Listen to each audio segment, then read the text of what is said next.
It says live. Come on in, folks. We see you out there. Hope you're out there. Hopefully there's not a delay. Somebody's live. No. You sound really good. All of a sudden, all the audio cleared up real nice, too, as soon as I hit that live button. So, there we go. That's only because Glenn's not here. He had a birthday yesterday and has the flu, apparently. So, we hope he's getting better. We hope he had a great happy birthday, Glenn, or belated birthday to Glenn Fleming. Happy birthday, Glenn. Happy birthday to Glenn. Don't expect us and to sing many more. and many more. I love our conversations behind the scenes. You know, we talk tea because Russ is British, of course, and we talk comics always, right? And Social Security because we're older. Old man speak. The only thing we didn't talk about was the weather. Old Coots talking comics here. Here we are.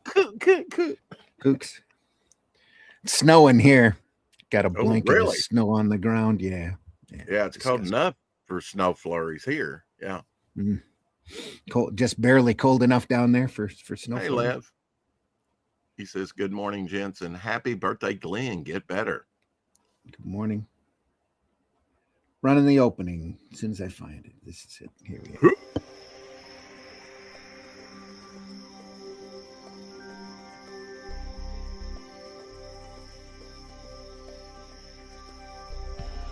What was that? This is not a charade. We need total concentration. Now, once again, this time, with the...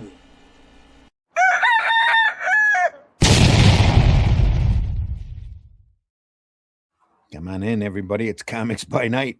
Got a great book to show off this morning. I'm your host, Randy Zimmerman, Arrow Comics. Been doing comics since the mid-'80s, living here in the middle of Michigan. Not quite the middle of Michigan, just a little on the east side of the middle of Michigan. My current gig is the Atlantean, which I am writing, and Russ Leach is drawing.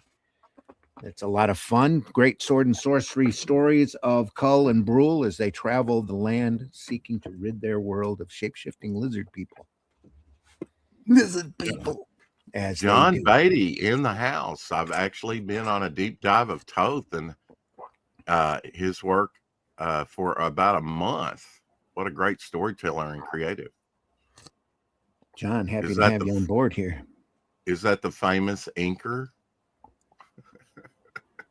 I'm not artist? Sure. If it is, he's welcome aboard. Thanks for being here. Levi Krause is in the house as well. As soon as I get my comments back here. Levi's in the house. Levi says he had a black eye from shoveling snow. Happy birthday, Glenn. Get better. Yeah, we hope Glenn's feeling better. I have a black eye from shoveling snow. LOL, don't ask. Levi's not that far away from John. Loved your work over Mike Zeck, for Captain America in the early 80s. Yeah. Good stuff. What someone on the John chat says, "Yep, that's me. Happy to have you aboard, friend." Absolutely. Glad you found us. We just look at old comics here. Of stardom. Yeah. It's 35 here in Daytona Beach. Wow. Yeah. For us, that's almost short weather. Up here, you see a lot of idiots running around in short sleeves and shorts this time of year. You just shake your head. Thanks, guys. Hey, John in the house. Happy to see you here. Hey, Marvy says, "See you later. Have a great weekend, Marvy, at work in Portugal. Good luck, Marvy." Rex, my man. Yeah. Yeah. He's in Portugal, so it's probably pretty warm for him. Yeah. Next to the coast, too. It's got to be beautiful. I don't know if I showed these cards off before, but, campaign over on Fund My Comic, Devil Flyer, my comic that I'm doing. Got the charter member cards, sort of like the fan club cards. Printed up. I don't know. I got to give you that solo layout here. There we go. Okay. Every backer can put their name on the back. And that entitles you to perks from now on through the mail. And so I got 200 of these printed up, not their original sketch cards. So you get original artwork. This is a new one I did. And Rex, since I got you my- on the screen, you might as well introduce yourself. I'm You're Rex showing- Christian. And it's good to see John in here. I've never seen John anywhere No. on Always good YouTube. to have new people. I've got a campaign up on doing comics. So up on Fund My Comic right now. It's been up on Fund My Comic. We're starting to fulfill and get stuff printed up. And my latest card right here, Devil Flyer, which it's not a solo story. It's like a launch of my Momentum Comics universe. Signed and numbered, everyone. Actually, this is the missigned one, number 6. I distracted him. Imagine that. And he missigned it. And you have a chance to get 100 of 100 in gold, which is, I'd suggested maybe he signed them in gold, and he did the one card. So, yeah, I'm on YouTube daily under Devil Flyer. Get me in front of the screen here. I'm like,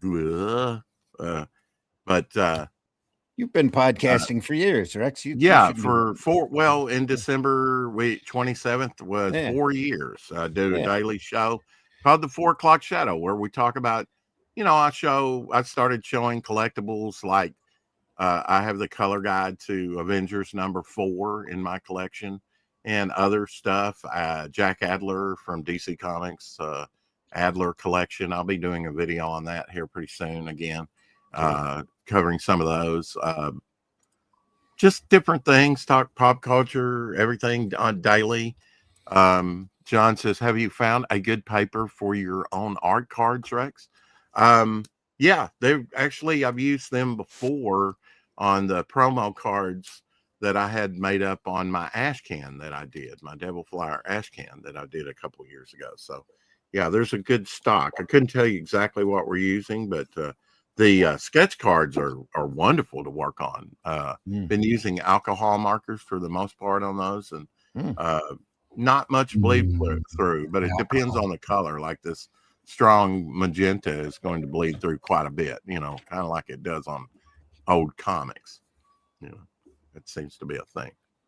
All right. But I didn't discover Alex Toth till Red Circle Comics. I'm a Johnny Come Lately around the early 80s, around the time John was doing Captain America. Yeah.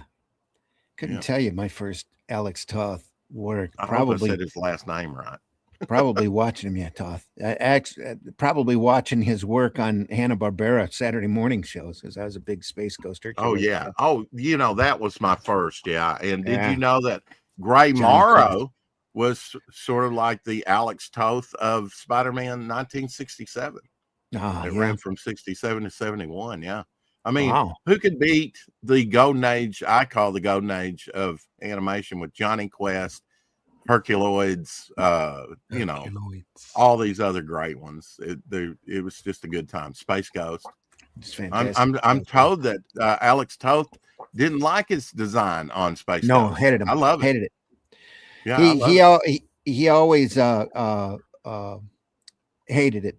His work, always considered it grunt work, from what I understand, until towards the end of his life.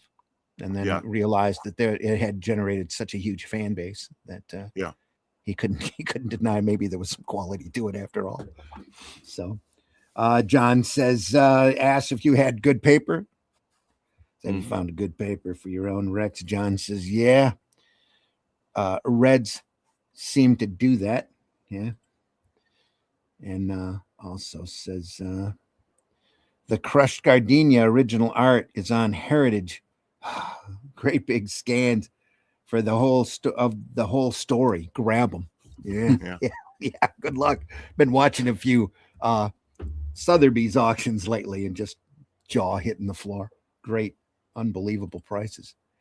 Yeah. I think there's a cream for Herculoids now. Yeah, thanks, Levi. With like Vincent Van Gogh's work, 15 million would have been a high at one time. But now look at it. I mean, 45 million or maybe even higher, 100 million. It's, so if you've got an extra 15 million, what blew me away about that was it was an 8.5, which is still a great grade, right? I mean, Yeah. but it sold for more than a 9.0 did, with the provenance of, being owned by a celebrity and then stolen. And I did hear the argument, like the kind of the Mona Lisa. And that's true. Historically, it wasn't considered the masterpiece. Of course, there were different versions, but it wasn't considered the masterpiece till it was stolen and then recovered.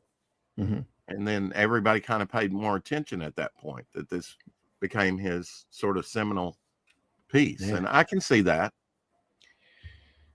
Before we go any farther, Russ, we're joined by Russ Leach. Russ, please introduce yourself. Hi there, my name's Russ Leach. I'm a comic book artist from the UK, currently working on the Atlantean. Been around a bit, done a few things, seen a few books.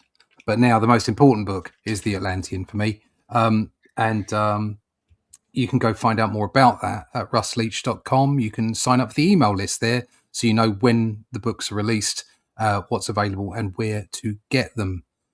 So sign up for that email list. I've got a couple of pages from the pencils just as a preview. So that's what's going on. We've got some stuff happening. It's in the court of Cull. Yeah, just a few bits and pieces for you to look Randy might have already seen these, so I'll do the ooh and ahs. Yeah, Randy's already seen these. These are, yeah. There's more recent pages. So there you go. So if you like that kind of stuff, if you like sword and sorcery, if you like Robert E. Howard, because Randy's writing as close as he can to what we think Robert E. Howard would have wanted with the character. There's no usurpation of canon. Okay, this is in a period where it hasn't been written about, so we're adding to the story, hopefully. But we're enjoying ourselves, and the people that are reading it are enjoying it. So check it out. Go to russleach.com and sign up for the email list. Yeah, please do. russleach.com, folks. What is that? What is that? This is one of the preliminaries for his. Yeah. You're going to have to hold that closer to the camera for a second, Rex, there. Look at that. There you go. There you are. Yeah. Beautiful. This is the way he would do it. And then he would put it on, John Buscema would put it on Lightbox. These were Lightbox, like preliminaries. Yeah. For Savage Sword of Conan. And we'll be doing a book on Savage Sword of Conan and Russ Leach. He'll be putting it all together for me. I've been getting him the files ready. And he's about to pull his hair out because he's wanted to do it for 3 years. And actually probably should have done that book and went for the money grab before Devil Flyer. But, my heart is to launch my comic universe. So, we'll do it. The next That's what book. you got to do it. Yeah. John says Toth's oldest daughter, Dana Toth Palmer, has a book out. My Father, My Faith. Just got it, but also got the audio version because she reads it. Very emotional. Interesting to hear her on Dad. Yeah, I bet. Very, very good. Squirrel's World. Squirrel is in the house. Squirrel. Hi, Squirrel. Glad to have you here, man. I think they might have been streaming earlier. Yeah. Alex Toth. That's the name of the book. Or Toth Alex. Yeah. And you said this came out in 94? 94. Michael Awad. Awad? Manuel Awad edited this. Here's the back cover. It's really a retrospective of his career. A lot of fun. It was one of the few Toth books that we haven't looked at yet. That's in my collection. I'm sure there's a number of them I don't have. But I've had this one sitting on a shelf for a while. Look at that. Limited to 500. This is number 158 out of 500. Wow. That is I haven't seen it. That is not a real signature. I figured that is printed, but the Michael Aod, or the, not Michael, I keep wanting to call him Michael. Sorry, Manuel Aod signature is real. Bravo. Well, with the movie serials and sort of the Flyboys and stuff like that, that's very there were a lot of characters with little Errol Flynn mustaches and stuff, Very but that much looks so, yeah. very Tony Stark. Yeah. In the back cover there. It kind of looks like Errol Flynn to me. But Yeah. I'm sure Tony Stark definitely was Errol patterned after Flynn. Errol Flynn to start with. So Looks a bit the art, Robin Hood. yeah. the archetype. Yeah. Mm-hmm. There's a little quickie. Yeah. Limited to 500. Wow. And do you remember how you picked this book up? No idea. Don't With his remember it all. hands. Oh yeah, there's a little bit of Zorro, who's now public domain, right? Swish, It's swish. got a little. Some of the earlier stories I think have been public domain for a little bit. Let me check the camera here. Need to check the audio too. I'm on high def. We looking good, Russ? It's been good over looking there? pretty good. Yeah, yeah. Excellent. All right. Morning, JD. JD. JD in the house. JD Kirby, Dark Overlord. What a Happy name. Friday. Wow. That's some amazing artwork. Yes, it is. That's why we're looking at it. That's why we love looking at this stuff. Morning, Rex. I think he Morning, meant my everyone. Buscema piece, but whatever. JD Kirby, Dark Overlord. Yes. The unseen artwork of John Buscema coming your way sometime soon. Pencil work. Forward by the great Milt Kniff. Oh. Milton These are Kniff. Toth pieces, though, we're seeing, aren't they? Oh, or yeah. are they Kniffs? Oh, no. This Okay. is all a celebration of his art. There's essays in here by big artists, but it's all Alex's art here. So even though this really looks a lot like Jacob. Yeah, me, it doesn't really smack of his regular look, No, there are a lot of great experimental pieces in here too. So just so that's why I asked. It didn't look like his typical stuff, It's a lot of side, quickie illustrations that he put in his letters, and just a wide collection of stuff. This is I did not realize that Alex Toth worked Saved for by Hanna-Barbera so long. I mean, at least 20 years or over that, right? Does anybody know how long he worked for Hanna-Barbera? My impression of Alex and his career is he worked for Hanna-Barbera off and on for 20 years. There were times that he, some of the notes that I've read of the work that he's done during that time, I think he stormed out of the office a couple times. And, but he was such a phenomenal designer, and he really, every time we get Toth work on screen, it's a lesson. Yeah, it is. Just amazing. Absolutely amazing. And just released at your local comic. I'm sorry. Go ahead. Sorry. Truly, it's an example of what we were talking about, Glenn and I, about it being impressionism. He creates these worlds, and you look at it closely, and it's pen strokes, and it all looks a bit loose. And then you look at the whole thing, and it's just fabulous. It's jaw-dropping stuff. Yeah, some paintings you look at close up, and it doesn't make, you have to back up and then see the whole thing, and it all kind of comes together visually. Forgot what I was going to say. Something about a comic. You're something in the comic book shop? Local comic book shop. Just the other day from Dynamite, they released Thundar the Barbarian, and Toth started the early designs and with Thundar, but didn't continue with it. And then Jack Kirby got the sort of character design, which changed the whole project eventually. But he designed Thundar and Ariel and Ukla the Mock. But does anybody know why? And I'm asking, I don't know why he had to quit that project, or and Jack Kirby kind of took over. No idea. I guess maybe Thundar's first venture into comics. I've not seen him into comics before. Well, yeah, I mean they're doing Herculoids as well, aren't they? That's been released. I think that was canceled. Yeah, but it's like I'm saying, it's been renewed. It's like the new look Herculoids and Thundar, and I won't be picking them up. No. Besides, well, I picked up every one of them except issue 1. I kind of got on there a little bit late, and of course, there's been different runs on Space Ghost. So look at that. And I'm sorry, the body language not on the next page, Randy. Yeah, I was just looking. These almost look like wood prints. You know? On the right hand side there, the way that woman in the stripes, the girl with the glasses, all the way down. Look at the body positions. Yeah, it's so damn natural. Yeah.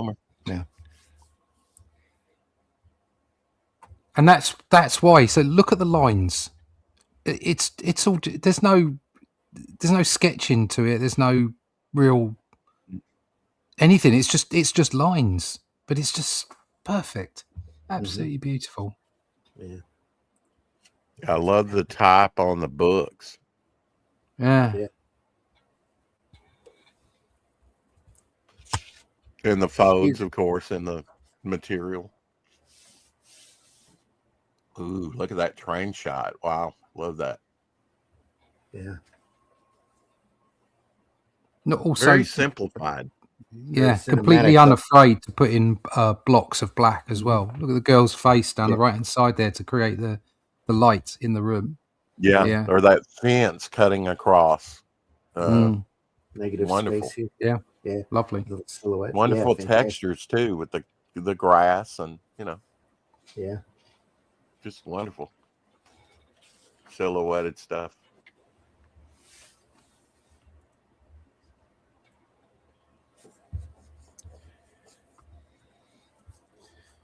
This is from a story called Unconquered. I am not sure where it was from. It has been a while since I've read this book. Booklet illustration in 1951, during the time of the Cold War, was heating up.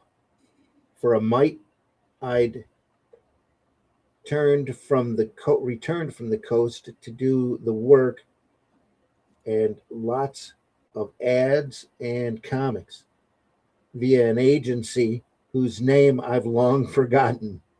It was an unusual project for me, and one of some gravity. Having relatives in Russian-occupied Hungary, it hit close to home, and that affected my treatment, of course. Another such expose book was planned on the Caton Forest massacre until politics changed these plans and the project was crossed out. Before you turn the page there, whoops, too late. I was going to ask Russ if he thought like that wall texture. You think that's dry brush or? I can't really see on the camera. It looks stippled. What that looks like to me is a rub-on Letraset sheet. Yeah. That he went through it, that has this texture in it that he went through and rubbed in on this space, because back during my day, the Letraset sheets really came in handy. Do they make that anymore? They probably do, but it's like next to impossible, and nobody uses it. Everybody just has 2 clicks on Photoshop, and they can get pretty close to the same effect. Yeah, so it's not like the old days. Glenn and I artists would lot, go back especially to Glenn, Zip-It-Tone and some of these old techniques. It would really stand out from what's being produced today. Yeah, probably. They have patches now for Photoshop and Publisher that gives it the old time comic book look, where you can actually have misprinted, do comics with dot matrix printing and have misprinted pages and the like. So yeah, I'm not keen on that. Yeah, not either. But there's also loads of brushes you can get for all manner of programs. Yeah. I don't see I don't see the skill in it. Same thing here. This looks like a little bit of stipple work added with it. Yeah. That's not putting down people who draw digitally. I'm not saying that they aren't skilled, because I've done loads of digital stuff and I penciled digitally, but just after using inks manually. You know, after all my work now is traditionally inked. It's like I'd want to try and get those effects with a brush rather than try and do a broad brush of a digital effect. Yeah. I think it depends on what effect you're trying to get. So, but I mean, seeing it like this, where you know that every line has been laid with a brush or a pen or whatever he's doing, is just amazing. Yeah. Was that Comic Rex, and then I haven't picked it up yet. JD It just says- released, I think, the 12th, so I haven't picked up the Thundar comic, but I would like to get it. Might be his first appearance in comics. I can't remember anything else that Thundar might have been in. No, I can't either. There were a couple It's nice announcements, but I don't think anything ever came out. I think it came out January 12th, or was slated to, so it might be in the local comic book shops right now. Cool. Yeah, it's nice to see some of these old properties from the cartoons, because really that was my first superheroes. Before I even started reading and it was still in diapers, I was watching Johnny Quest and all those other great Alex Toth designs, even though Johnny Quest wasn't his Tuesday design. nights, ABC primetime, right at 8:00. Mm-hmm. Johnny Quest. One of the last primetime shows that Hanna-Barbera did. Arguably, done traditionally, maybe the best ever. Even though you look at it today and it's crude, it's just It's not as amazing crude. cartoon. It's not as crude as you're thinking. You need to go back and look, especially that first season. That first season is still I a know. touchstone in animation quality. Yeah. Oh, definitely. Yeah. I think they spent an unprecedented $100,000 an episode for that. Yeah, that's why they stopped doing it, because they weren't Yeah. making the kind of money they were making doing Saturday morning expensive. cartoons and getting paid Yeah. the same amount. So But they you were know, like, that cartoon influenced, I think that's why we got other adventure type stuff like Herculoids and well, I really think it went through and influenced all of animation in general. I don't think you had absolutely. Yeah. even around the world, because it was such a great cartoon. Well, whether it was Johnny Quest or it was Hawaii Five-0 or it was Mission Impossible or Get Smart, everything back then had a great opening music score that you remember today. Yeah. Johnny Quest especially, because the composer was told that he was going too easy on the orchestra. So he kind of cracked his knuckles and says, "Oh yeah, you want to play something fun? Here we go." Well, And for did the Johnny Herculoids, Quest they actually song. reused some Johnny Quest. Oh, music. yeah. So, if you like the Johnny Quest music, they reuse it in Herculoids. Well, a lot of those old superhero cartoons use clips from audio clips from that, because it was such great work. Yes, JD says. This is what great cartoons came out of that camp in the 60s. Oh yeah, absolutely. We went through, Yeah, we spent like 3 episodes going through is it Darren McNeil's Alex Toth and Design book, and looking at all of those great character sheets that he had done. I'm sure there's some in here. It's really tight, detailed illustrations here for Toth. Yeah, it's pretty dense work.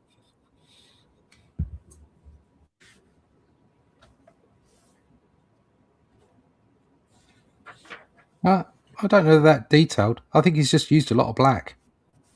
Yeah. Compared to a lot of his other work, I think he's really letting loose the detail here. Look at that.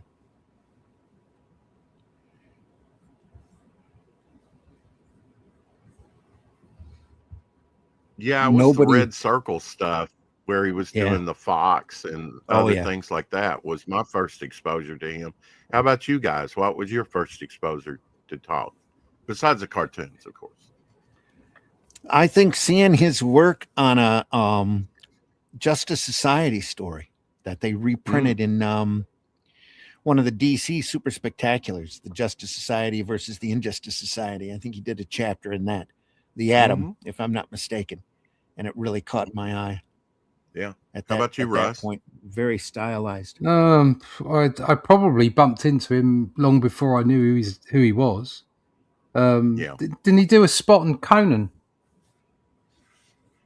Didn't Do he a do what? a He may fill-in? have. Didn't he do a backup story in Conan? I'm pretty sure. Oh yeah, I'm sure he did. Yeah. Yeah, I think that was probably the first time I recognised him. But obviously, you know, I'd been seeing him on cartoons for yonks. So Yeah. You know, you got to wonder if in his childhood, maybe early on, he watched those movie serials Oh, I'm like sure he did. oh yeah, Yeah. like we're Black all Hawk. inspired by we're all Cosmo. inspired by the generation before us, aren't we? Yeah. Mm-hmm. Mm-hmm. Yeah, I just watched some movie serials like the old Black Hawk with Kirk Allen, who also played Superman. Alan got around a lot in those serials. He was used a lot. He was pretty much and like and him and Buster Crabbe were like the two big. also Clayton Moore. He was in them before he In did a few, Lone yeah. Ranger. Yep. He would play like heavy thugs, you know, Mhm. like gangsters. It's kind of fun to see them in rows like that. Oh.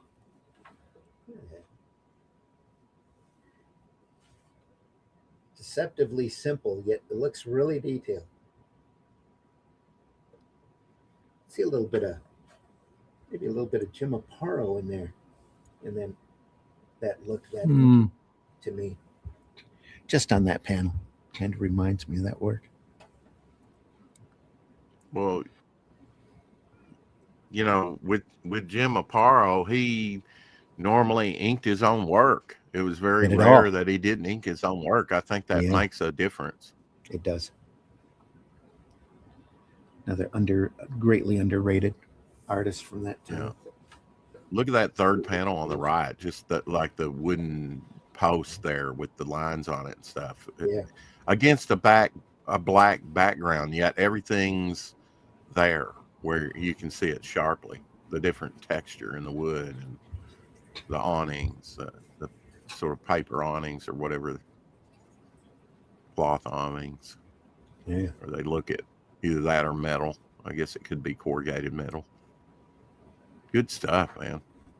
Oh, it's phenomenal. I'm sure that's why it's in this book.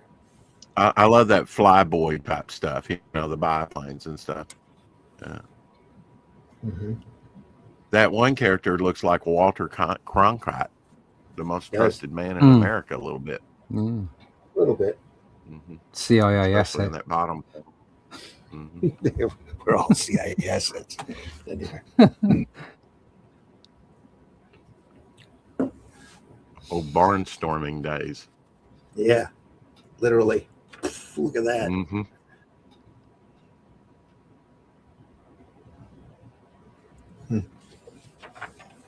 Ah, right off of the old films. Look at that negative space. Oh, yeah. Oh, definitely. With the collapsing. Yeah. And then, That's wild. Yeah. It's early aviation's a trip. it definitely paved the way for a lot of the cartoons in the 70s and 80s. Oh yeah, absolutely. It still should be a touchstone for animation. Bone in the House, Morning Rex. John says, believe or hearing he was based on Walter. Yeah. Okay. Yeah. Mm-hmm. I can see Walter Cronkite there. Yeah. Oh yeah. It's looking like those old great aviator film clips.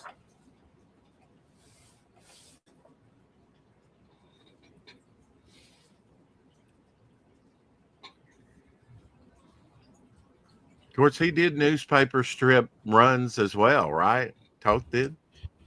I'm not remembering any solid run that he did. He might have ghosted quite a few people, but I don't remember any strip work that he did. John might know. Well, John, that was feel free kind of to- the goal for a lot of artists, right? Oh, That's that where was the money was the gold standard at that point. Yeah, was having a comic strip. Mhm. Be the next Milt Caniff or Alex Raymond. Absolutely. Yeah. John says no newspaper runs. No newspaper runs. Okay, I'm kind of surprised by that.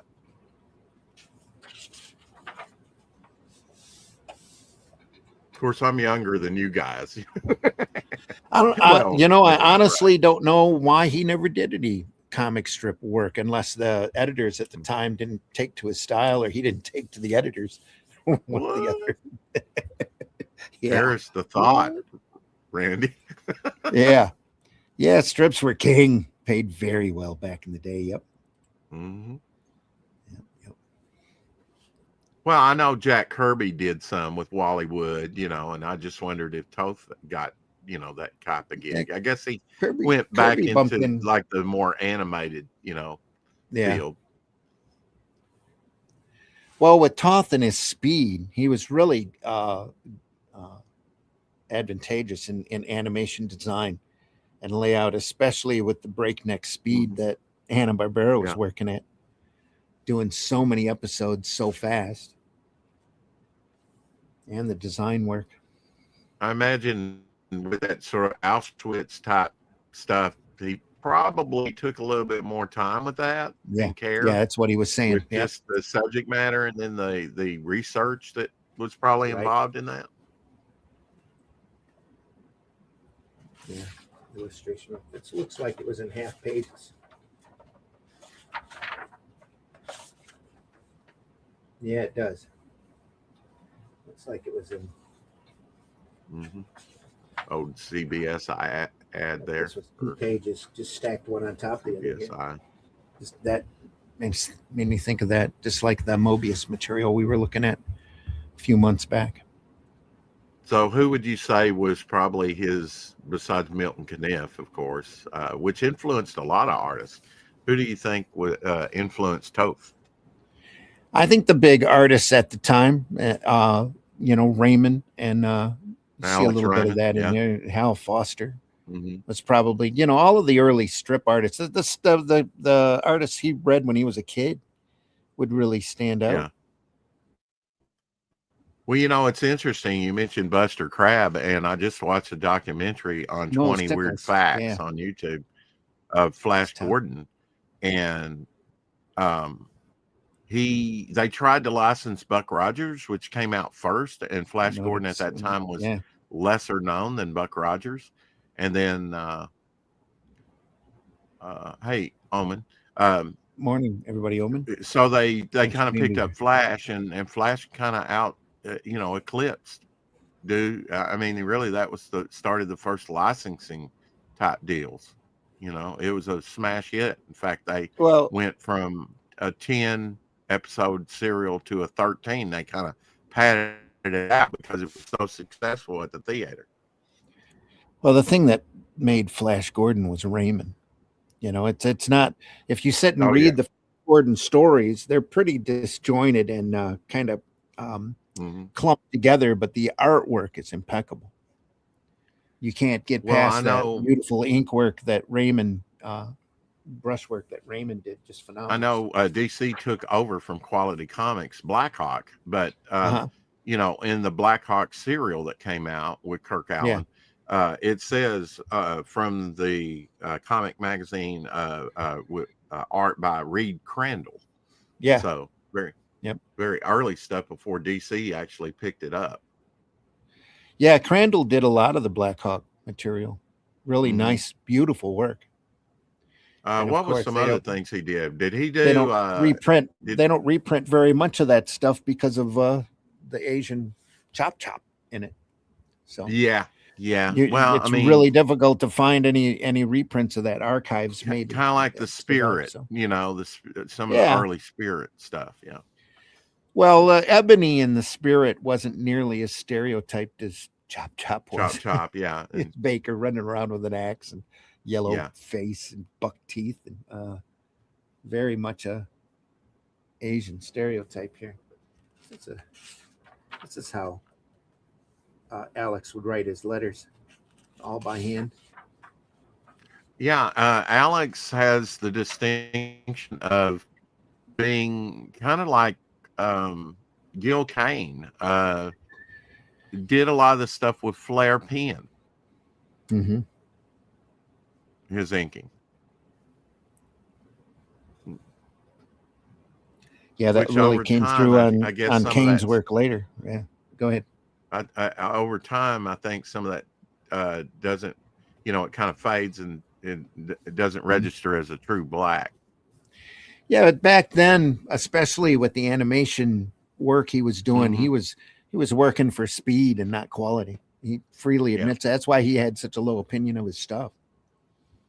Is that he was doing it all in a hurry.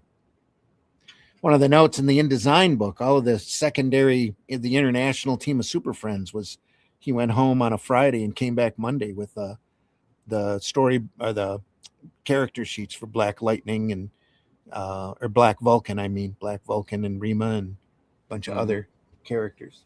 Have you guys heard of Noel Sickles, who was an influence on Toth? Noel Sickles? Mm-hmm. Yeah. Buzz Sawyer. Comic Buzz strip. Sawyer. Okay. Yep. Mm-hmm. Wow. He kind of made Black Canary his own in the Golden Age, didn't he? Yeah. That's a great pair of hips. Yeah. Birthing hips. Where are her organs? Black Hawk 108 through 111 are in the recent DC Finest War collection and a bunch of other cool war stuff. Oh, yeah. Those DC Finest collections are just amazing.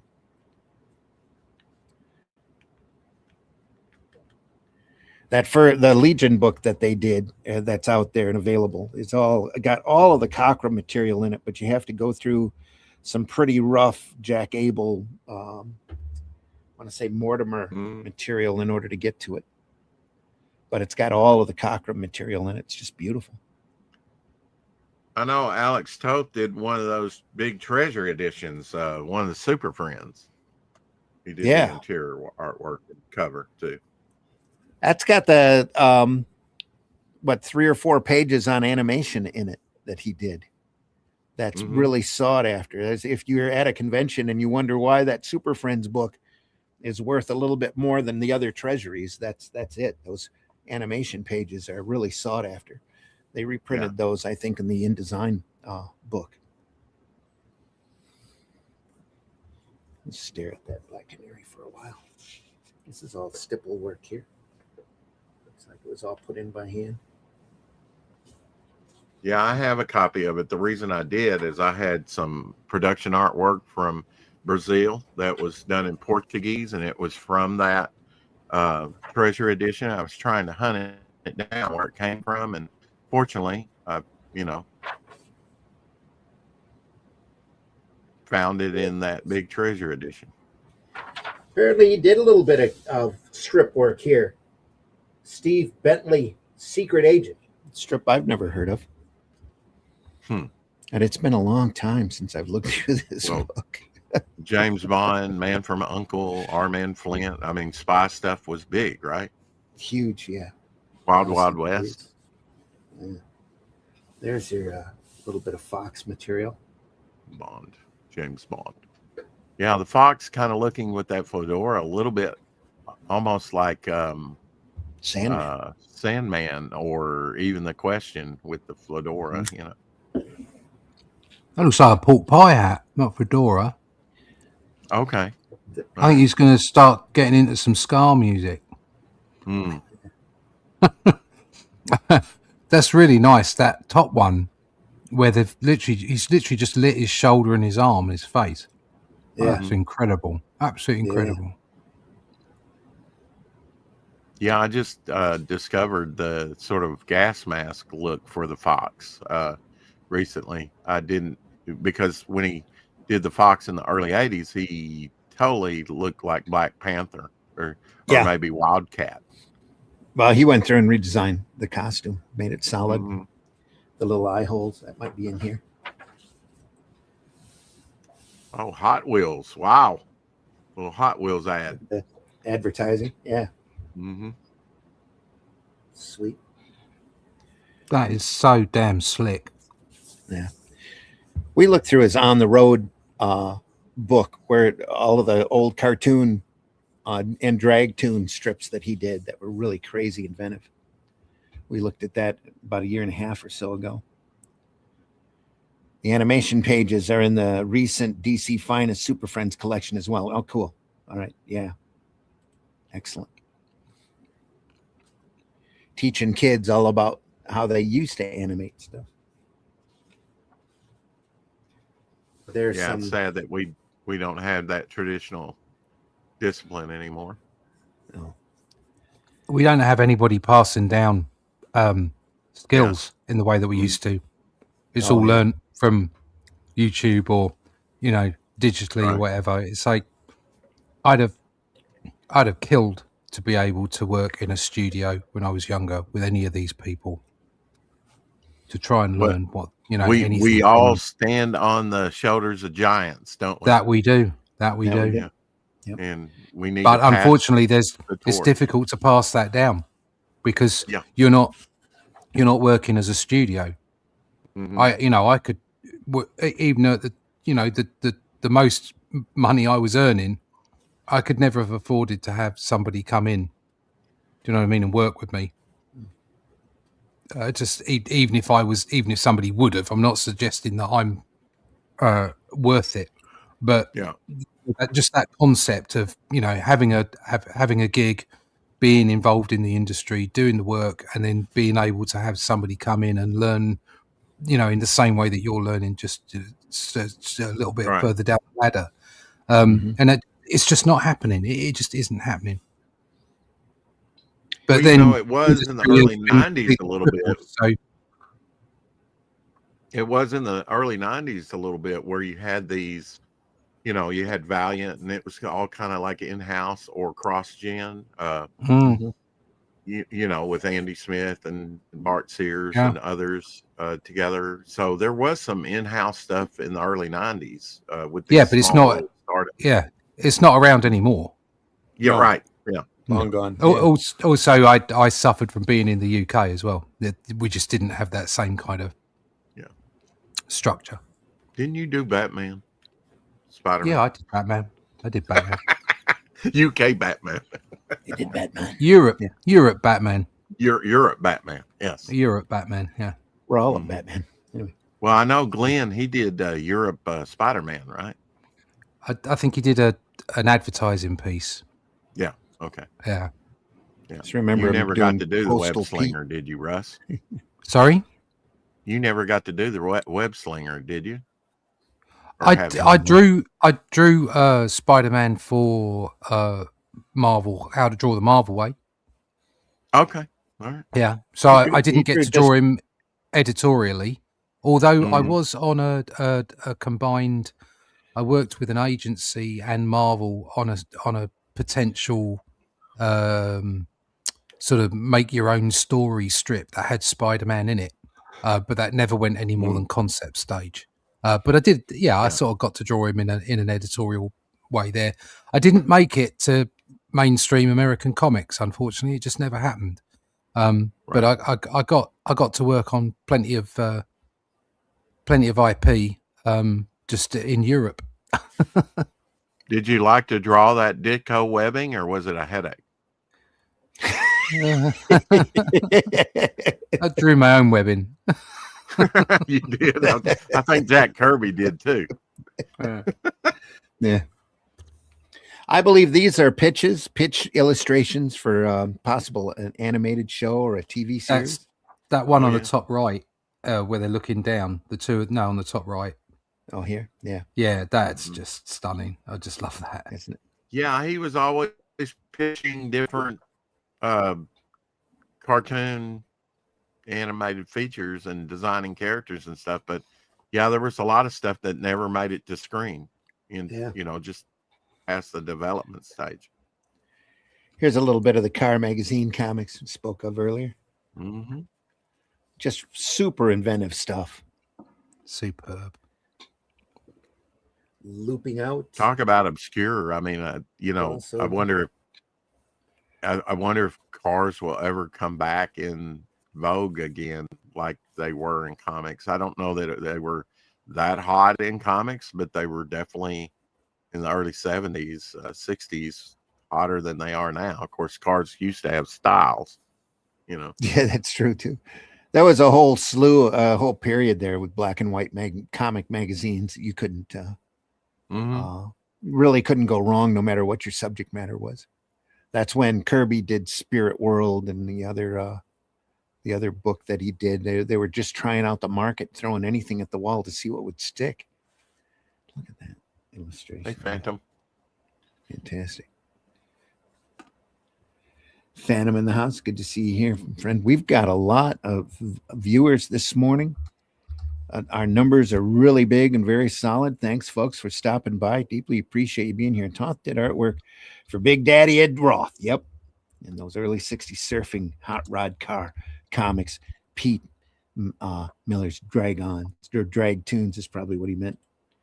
Awesome stuff. It is awesome stuff. And your icon there is fantastic. The blot. That's great. Love that too. John said, "Bravo for Adventure" by IDW Artist Editions available on Amazon. What Yes. a bargain! Toth Opus. Oh, there you go. Yep. What a bargain. I think we looked at Bravo at a previous show. Hey, Dave. There was Genuine Comics in the house. Hi, There was a Dave. while there when we were almost the Alex Toth channel for a month or so. Yeah. Yeah. Well, Looks you'll really die good. on that He's hill. I mean, it's good Oh, stuff. oh yeah. Hello, everyone. Dave in the house. Good to see you here, Dave. Rick Remender did an image book, Death or Glory, about cars, and Sean Gordon Murphy does amazing car stuff. Yeah. Oh, yeah. Sean I loved Gordon Murphy Rick does Remender's amazing stuff in general.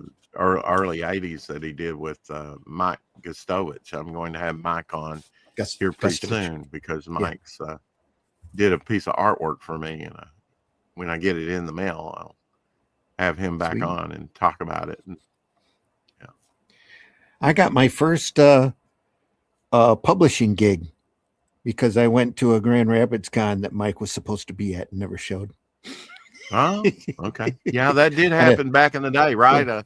I remember guy, when Dennis that one that Messinger you out of and I Chicago went was to, doing just a in Chicago Yeah. that was Go supposed ahead. to have one of Sorry, the Rick. creators of Superman show up, but he got sick and didn't show up, unfortunately. Yeah. That was in 85. Yeah. I don't know if John was there, but I got to meet Mike Zack at that time. He's kind of a short guy compared to me. And met you, Randy. Met you in the 85. Did ya? Yeah, you were up on way back panel. when? Yeah. Oh yeah. And Talking that's where I indie met comics, Mike probably. Barron and Steve Rude.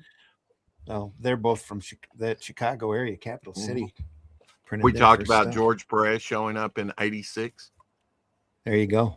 Yep, I remember that. With one of those colorful Hawaiian shirts. Yeah. Scared me to death. Jumped out of his chair. He was sitting next to Stan Lee. I was getting some stuff signed by Stan and was giving him copies of the latest Tales from the Universe. And George recognized it and jumped out of his chair to shake my hand. It just really threw me, gave me a big ego for the rest of the show. George Perez likes my great? stuff. Yeah. Yeah. Oh, yeah. High praise indeed, my friend. Yeah. Oh, yeah. Now, aren't you going to reprint that coming up or something again? Oh, yeah. Put it back. Yep. Been spending all week touching up 40-year-old illustrations. Wow. Yeah. The master edition, the director's cut. Yeah. Hey, I bought some of your stuff back then. I loved it. I loved the black and white glut of the 80s. I loved it. Oh, yeah. Such a great You talk period about independent that time. Publishers coming out of the woodwork. The creator of Tales of the Bean World was there, and I loved getting to meet Larry. Absolutely. Yeah, Larry. And he Larry would later Meyer, on go on to be an editor, right? Yeah. Yep. I can't remember. Did he edit? Was it Eclipse or what company did he edit for? I think he did Eclipse and Image both. I know he was way Eclipse up there in and Image there for a while. Yeah. Yep. I know. Yeah, he had some very Bean small World started Tales of out. the Bean World art pieces. He had like 5 of them done on illustration board. I bought all 5. There you go. Nobody got a chance. Cool. That's one giant skateboard. It is, yeah. Russ, did you ever skateboard back in the day? No, It's a skateboard for No? the Jolly Green Giant. I'm not. Oh, I wasn't. I wasn't a skateboarder. No.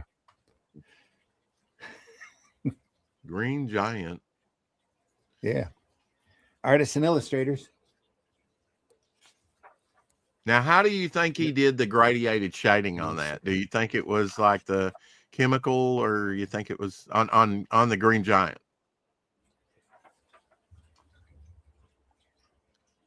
How did he achieve that? More than likely, yeah, that's duo shade board. Mm. Dual shade. Okay. Because look at the stripes here; those are painted in. Mm-hmm. Unless they were able to screen them out and gray tone them down, which I don't think was possible. Yeah, he during put that. that on. I mean, with not brush. without a lot of difficulty. Yeah, I think Mhm. this is a sheet of duo shade board. Mm. Just went in and painted the gray tone in. It's a lighter shade and a darker shade. 2 chemicals. Mm-hmm. And though I don't know, that seems to be a different shade than that. It might have been done differently. Yeah. I doubt that this is a zip screen that he laid in by hand, though. It had to have been painted in. Yeah, with brushwork. What about the gray in the word bubbles? That might be Zipatone. That looks pretty uniform. Yeah. Because it would be easy to lay down. Yeah. Mm-hmm.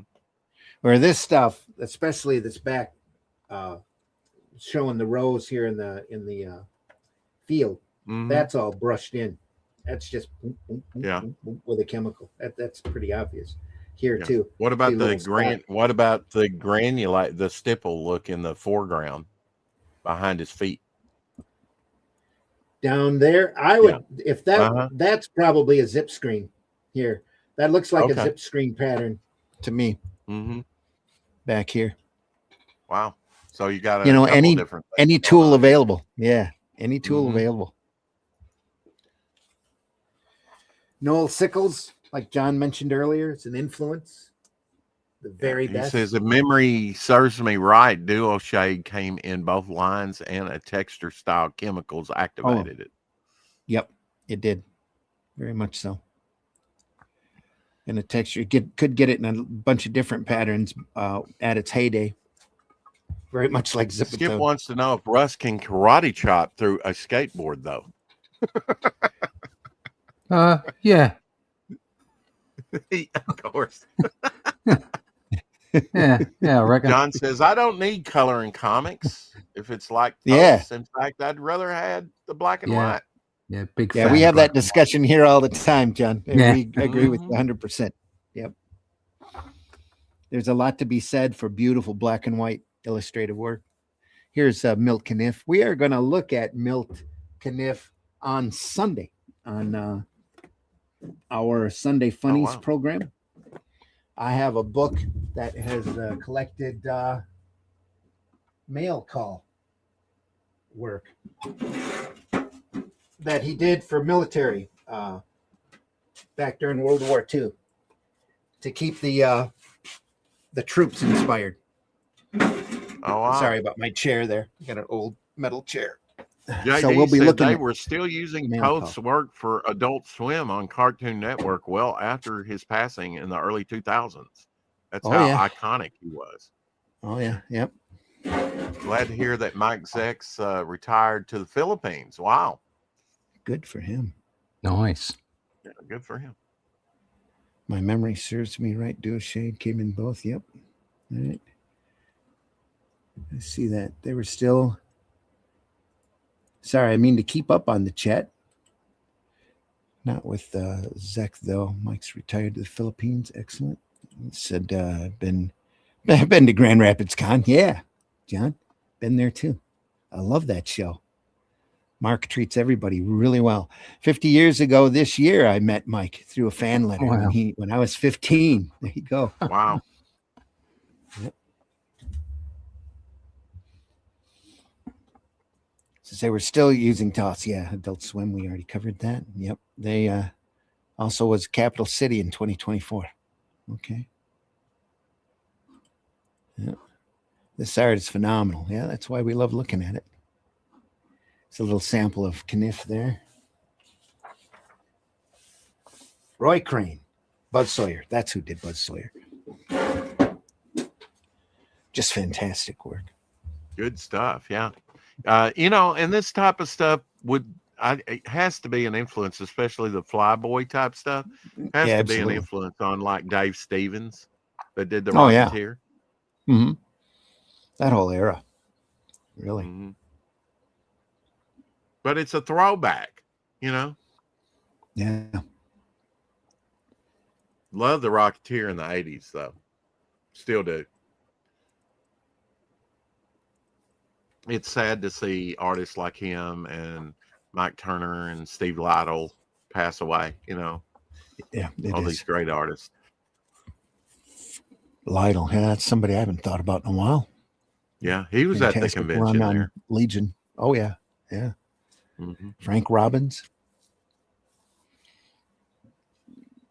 Great strip creator, became a big writer for DC there for a while. Went on to do. It just blows me away, Very before San stylized stuff. Diego Con became the largest, the Chicago Comic Con was the largest. And looking back on it, that was by today's standard, a very small convention.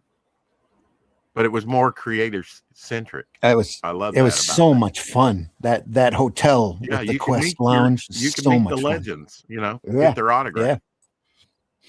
Sergio Aragonés was there. Yeah. Fastest artist I ever saw draw. My God, he's quick. Aragonés story that we can tell off camera. I bet. He's kind of like one of those Salvador Dali when it comes to his mustache and beard. Yeah.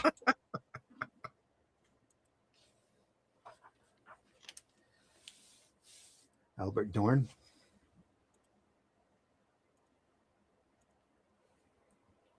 It's a little chapter of influences. Now we're getting into some of the character sheets that we were talking about earlier. Character sheets.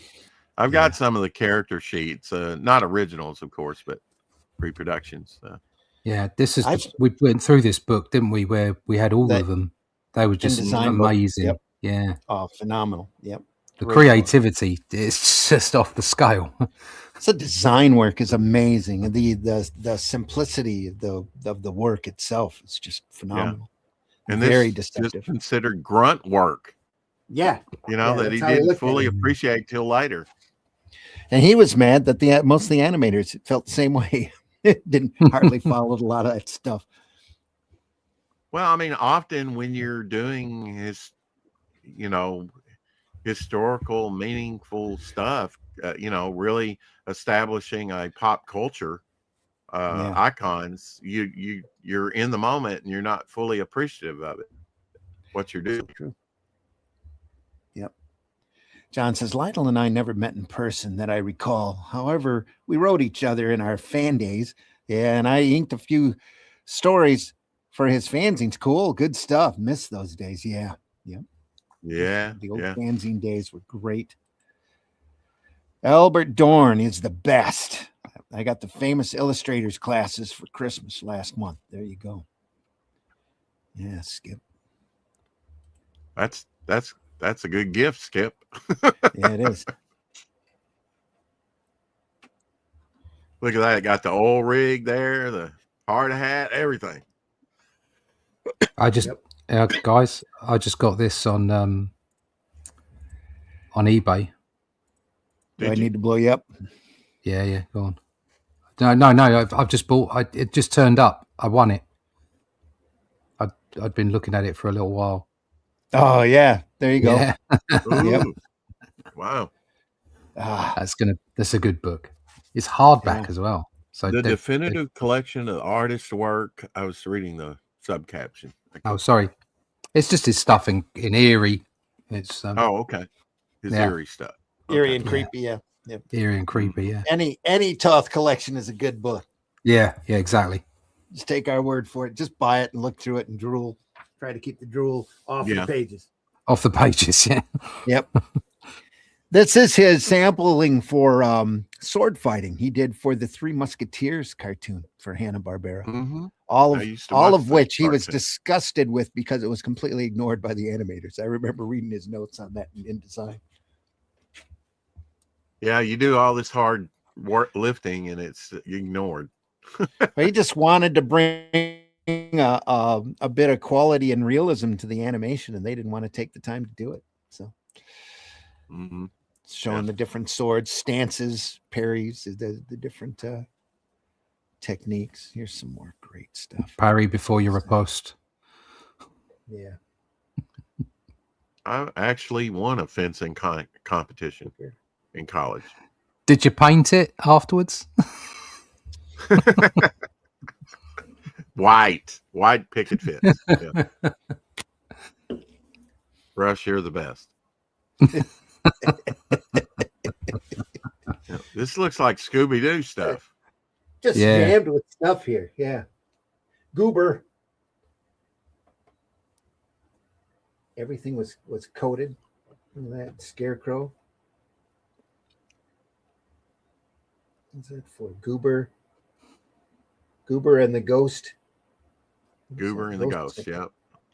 Sure, I've watched that. Ghost something. Ghost Chasers. Goober and the Ghost Chasers. Ghosts were big in the 70s. Yeah. Yeah, late 60s, 70s. Yeah. Yeah. Scooby-Doo. Yeah. Had a lot of ghosts. Phantoms. Look at that. History Channel. You know, it and the original Ghostbusters. Yeah. Yeah. With the ape. Mm-hmm. Yeah, Bob Burns just passed away, by the way, age 90. Really? He had the largest sci-fi, movie and TV memorabilia collection in the world. He had the only King Kong armature that survives. Okay. So big stuff, big collection. I thought collecting stuff long. I mean, he and the editor of Famous Monsters, big collectors of that stuff. Forrest J. Before Ackerman. it was, Ackerman, long before it was, considered collectible. That's like who was that? Not Debbie Reynolds. Leah. Carrie Fisher's mom. Yeah, Debbie Reynolds. Yeah, that passed away. Wasn't it? She would just her daughter. She'd just collect. She'd keep costumes. She'd keep costumes off the sets and just warehouse them because she liked them. Mm-hmm. She ended up having a huge memorabilia collection. That's called theft, unless it's in your contract. It's called picking it out of the trash. That's what it's called. Yeah. Oh well, I mean, pull that stuff out. That's the way they used to do TV shows like Star Trek. They would go to the dumpsters and find stuff that was discarded and put it together and remake it on a budget. Classes. Speaking of Albert Dorn classes, says I have those too. A shame they don't reprint them. I think they could sell well, and it's a great series of illustrators and how they approach work. Yeah. I flipped through it. Can't wait. Start doing chapter by chapter. Absolutely. Yeah. They're going to love it. Skip. Yeah. Just simplicity. Just lines. Storyboard work here. It looks like a self-portrait almost.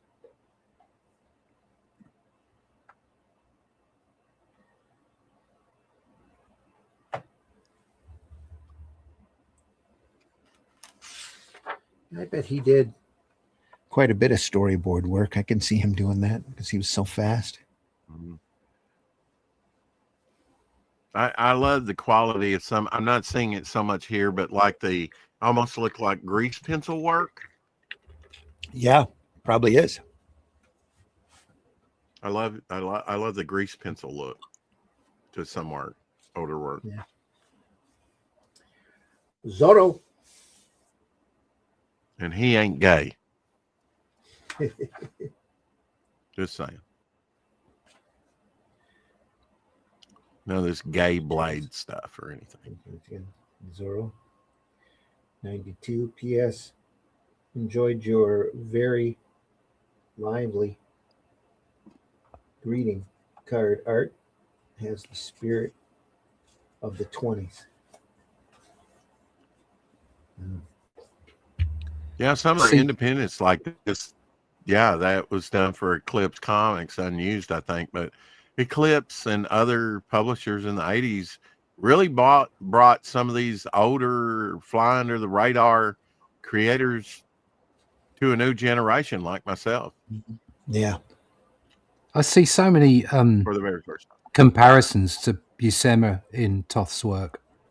Not in the not in the execution, but just in the flow.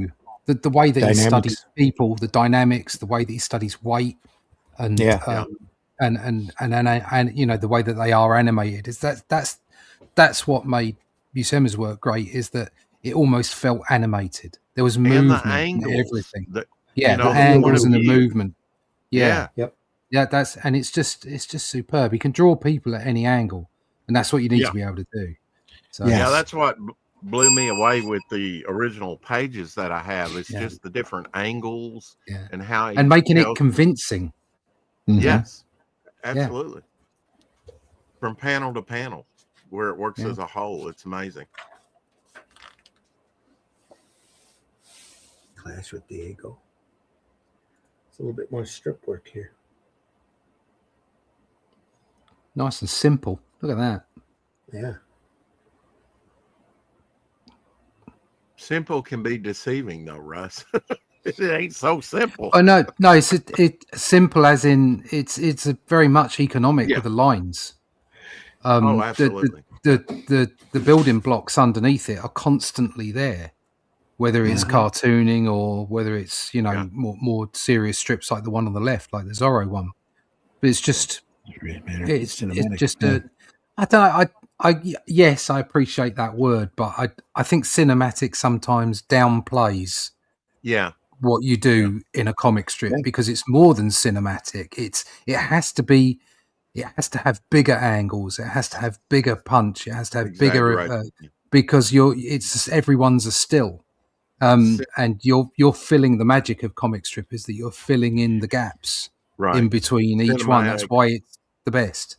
Cinematic and dramatic. Yeah, it's the Yeah. whole thing. It's the best Yeah. storytelling medium. It's as simple as that. Mhm. But comics, I think, and cartooning especially, thrives on over exaggeration. Yeah, yeah. Being Oh, able definitely. to almost like the exaggerated gestures from a 20s silent movie, almost, Yeah. where you Mhm. have to really get your point across. You have as to overdo easy and it. quickly and Yeah. simply as possible, and still look natural and have your style. That's why these That's hard. workhorses like this are very underappreciated. Well, guys that have that's kind of their what I own took away individual from style. Buscema's, how to draw the Marvel way, where he's like, this is a good pose, but it could be better. Yeah. Over the top, more dramatic, more power behind it.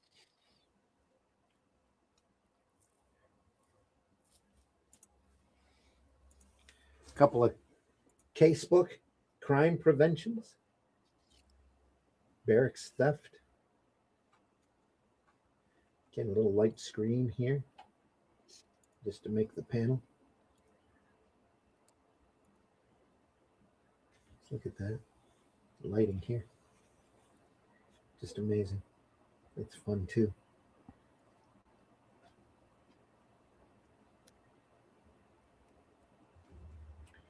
The Casebook.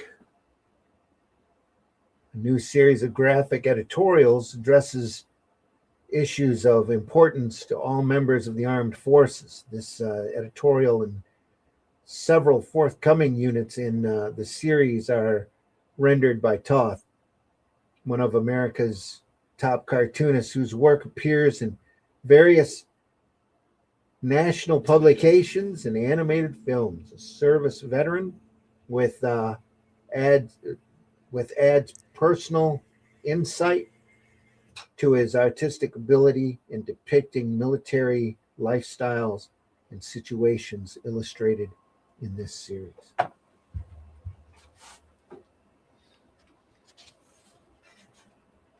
Again, the simplicity of a silhouette. Yeah, you can't beat a good silhouette. Uh, Yeah. Johnny Thunder. Yeah, I did a few of those in the early Johnny Thunder. 70s, 20 cent era. Yeah. So he's got these different approaches to his style. Mm-hmm. And you can kind of see there's like, you've got the really cartoony approach. You've got you've got that sort of somewhere in between, the more realistic one for his strips. And then look at that Johnny Thunder. That's got a little bit of Mobius about it. It's got a little bit of Europe about that. It's just, and he drew the Conan strip that I was saying to yesterday earlier. He drew that in a really kind of odd way as well. Mm-hmm. His lettering style really adds to his stuff as well. Yeah. You know. Yeah, it does. Yeah, I mean, the fact that you could letter as well. Yeah. It doesn't make you feel inferior at all. Well, it's great with sound effects. Sound effects are, part of it. Yep. It's more of his illustrative work here. Yeah, lovely. Like we started with. Yeah. Look at that detail. Okay, you're hired. Yeah. Wow. Yeah, again, he's saying, you can't afford me, mate. Really? Is it this arsenic and old lace, but it's hard to read. It blends in with that illustration so hard. The outline on the lettering is so thin. Comics. That's old comedy with Cary Grant, Arsenic and Lace, among other things, plays. Agatha Christie novel, if I remember right. Here's some Torpedo. Love how he does odes, 1936. and clothes and stuff. Yep. So again, cracking economy of line there. He's not wasting anything. Yeah. Not a thing. Not a thing. This is the artist that took over for him. We looked through the Torpedo material also. Quite a few, about a year, maybe 2 years back. Some of the early Torpedo stuff. He did the first couple of strips, and then this guy here took over. Is that Kubert? He's got a very Kubert look to his stuff. Yeah, it does look it, doesn't it? Oh, you know who he influenced? You can tell just by this stuff. Keith Giffen.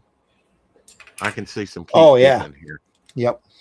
Well, Keith was influenced by a lot of different people at different times. Oh, yeah. I loved his Kirby phase in the Defenders. Bennett. John saying Geordie Bennett, yeah. Yeah.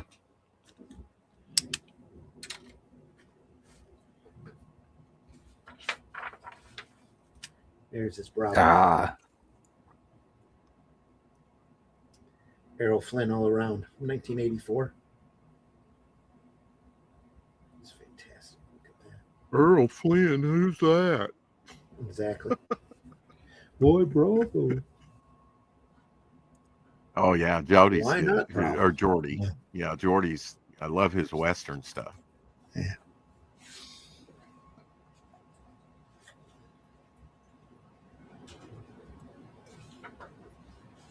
You just don't get this hardly anymore, guys. No. Sorry. No, but it's all available out there. You just got to look for it. Hit your conventions, visit your local comic shops, dig through those boxes. You know what made Joe Kubert on the floor is they actually served in the military. I don't know that Toth actually did, but he definitely did some aviator type stuff. Yeah, he served. I think I'm almost positive he did. Yeah, they mentioned his service in the book here earlier when he was doing that. Book for the military. Yeah, he probably did some artistic PR stuff. I know several. Thanks, he did a little bit of everything, anything that he could. It's your typical commercial artist of the day. He's like Jack Davis. He's everywhere. You know, I don't think Toth did any movie posters though. But look at those big pockets. That's a safari like jacket, right? Yeah. Big pockets. A man's man.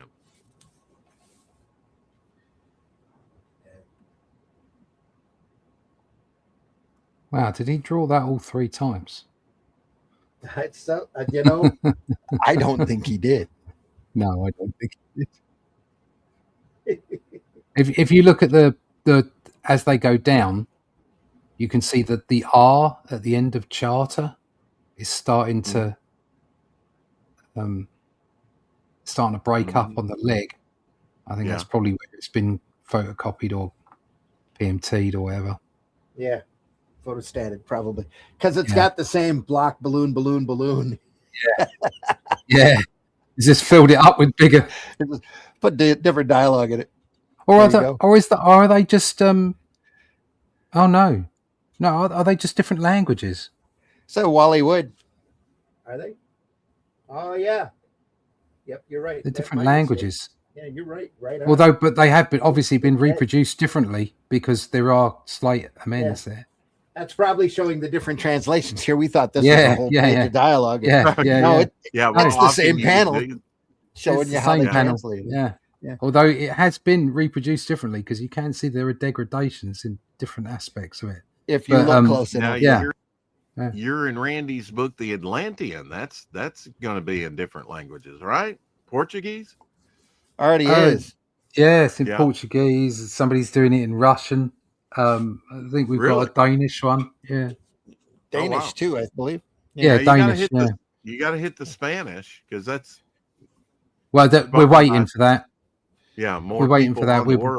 In the world. Spanish, Italian, and French are three. Once we've goals now. Once we've finished volume 1, that'll be our book. That'll be our omnibus, and I'd quite like to see if anybody would like to take that on in different languages. So yeah. Well, Spanish is so big. Yeah. Well, I've got someone who can translate Spanish, Dutch, what else? German, French. So worth giving it a go. That's gorgeous. Look at that. So when did Bravo for Adventure when did this come out? 84 was when the artwork was dated. Earlier. Okay. Wow. Now for you, chum. Yeah, I got one for you. Smack. I missed all this Bravo stuff. Well, like John said, there's that artisan edition that's available for like $64 right now on Amazon. That's got to be 50% off. That's beautiful. I know that stuff's phenomenal. I wonder who originally published this type of stuff. The Golden Dragon. Back in the mid 80s, did a bunch of magazine size black and white publications, and I think that was where it was first printed. They did a lot of strip reprints, and they did Bravo. I don't think I've ever seen anything from Golden Dragon, and that's unusual. That I missed. Alley. They did a long run on Alley Oop. They did some Buzz Sawyer. They were tied into that. These are all reprints. Well, like you said, back in the back in the 80s, they reintroduced a bunch of this stuff because the retailers were looking for things to sell that had quality to it. And Blackthorn Publishing did a lot of that. Exactly. Yeah, kind of like that. Only the Golden Dragon stuff, I think, was a little before that. It was magazine size, had a really nice cardboard cover. Most of the I remember seeing of their stuff was saddle stitched. And they were really the reproduction on them weren't 100%. I mean, this is great, but you're dealing with solid, mostly solids on this. Especially on Toth's work, but you get the alley oops and the Buzz Sawyer material. I think. What else did they do? I think they did some Prince Valiant. Anyway, the reprints looked like they were taken off of Xeroxes of photostats. Wow. On some of the strip stuff, but that's the Bravo that they printed was really aces, just really good. It's really amazing how many things came out in the 80s, the big glut of stuff that was available with the retailer. Dragon Lady Press, and he did a bunch of covers for him too. Huh. I've never seen that publisher. Beautiful wraparound of Johnny Hazard there. Another great strip that's very underrated. Frank Robbins at its height, both writing and artistic. Just great stuff. Well, when you use, a felt tip pen to ink with, I actually had a friend at that time that was doing the same thing. It has and Gil Kane, especially when he inked his own stuff, more in the 80s than the 70s, although there are examples of that a lot in 70s.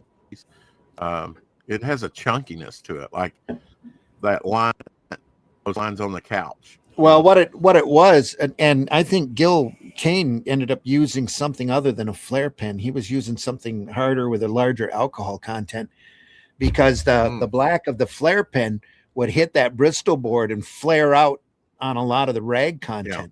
As you were, that's why some of that line work looks a little fuzzy on that stuff, or a little, probably a little larger, wider than the artist originally intended, because it would go in and soak into that board. Right. That's why Glenn swears by illustration board, because you don't get that soak in. Look at that. It's amazing. It sits more on the surface. Yeah. Yep. Because it's harder. Yeah. Slicker. Look at that piece. That's not his typical type of stuff there. But look at the negative space used here. Just amazing. Some more wide birthing hips there, Russ. Oh, yep. He draws great women. Showgirl hips. Yep.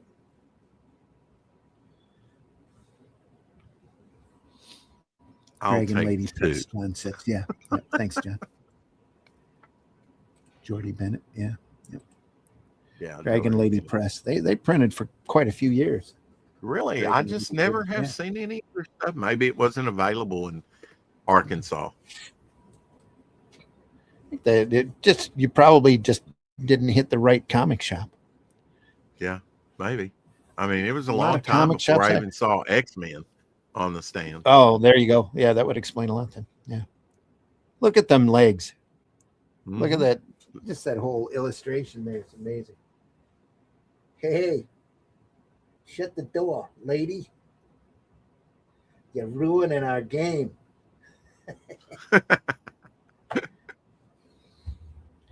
Hate it when the cockroaches play poker.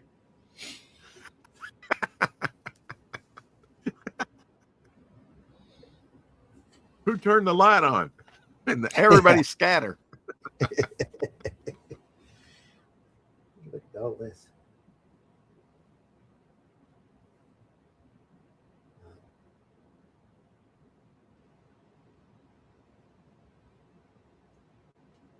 That was done in 90.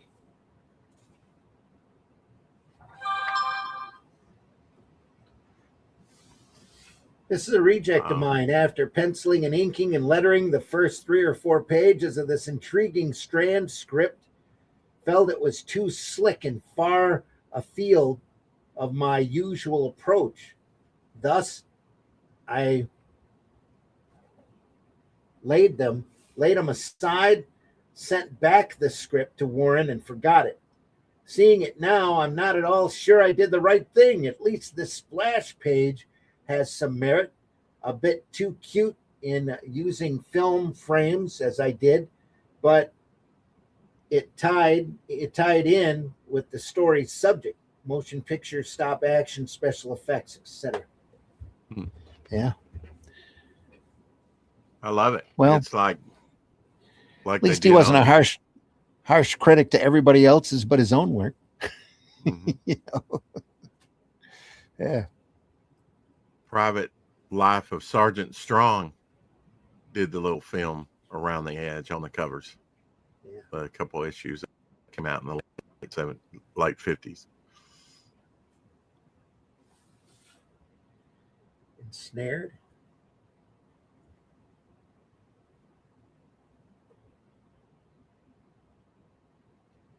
Another Warren. Some more Warren work.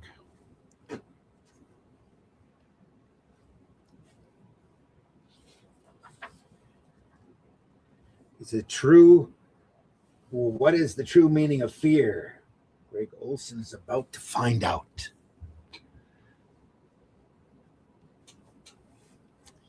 So he inked an issue of X-Men over Jack Kirby, number 10, I believe. Alex did. Didn't see him ink over very many people. Usually it's all his own material. He's probably looking for a gig at the time, and Lee said, "Hey, you can ink this if you want." There's a little bit of his quick sketches. X-Men, never heard of them. Yeah, exactly. Sure, I'll give it a shot. X-Men.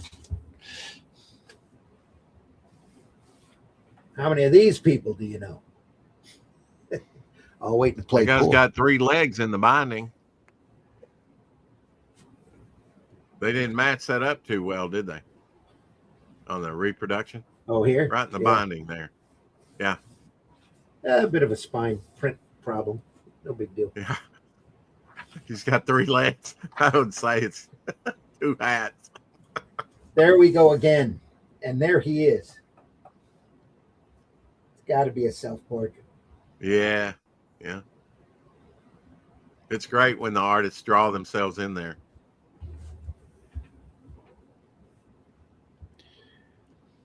Talk about simplicity of line. Right there. Mm-hmm.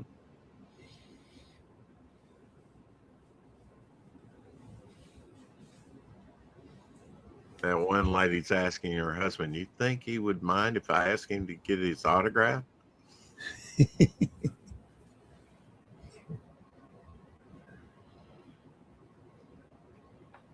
Leaning in. Nobody's stationary. They all have their hands in their pockets. Everything looks natural.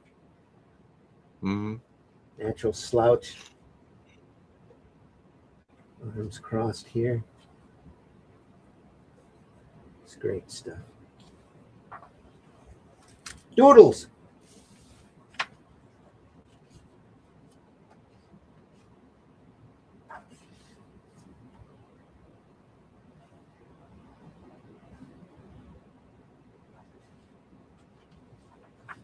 Again, just great line work. Filling sketch pads with stuff. Or a eel. Varum Lee Varum. Lines.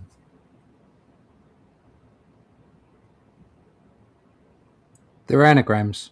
Yarum, Lee Yarum. Yeah.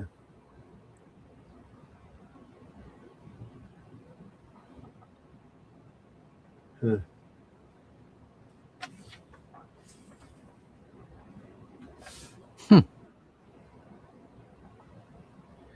That's an egg. Need to meet its mother. From the Jack Adler collection, I have a Enemy Ace cover, and on the cover, it's an early thing. Alex Toth was meant to do it, and they have it X'd out. And Neil Adams actually got the inking job instead of Alex Toth, but for some reason, Alex was originally supposed to have done that job, but didn't. And Neil Adams wound up inking that instead of Alex Toth. Which job was that again? It was an Enemy Ace, Star Spangled War cover that I have. Okay. That's, painted by Jack Adler and a very early pool draft of it, because they got it X'd out, and that box now reads Neil Adams on the cover instead of Alex Toth. Is it the same layout though? Yeah. Mm-hmm. Except for that little box, There you they go. actually had it X'd out, Nope. Something fell through there where he didn't do it. But a great issue with rare inks of, Neil Adams over Joe Kubert. He didn't get to ink him that much, Yeah, that would be phenomenal. Yeah, because at that point, Kubert was pretty much inking himself Mm-hmm. on a lot of that, either that or his apprentices, if he had any. Somebody hands you some art. Would you like to ink some Joe Kubert? Nah, I'm too busy. Really? He probably said, "Oh, hell yeah, I get to, yeah, hell yeah. Been waiting to do this."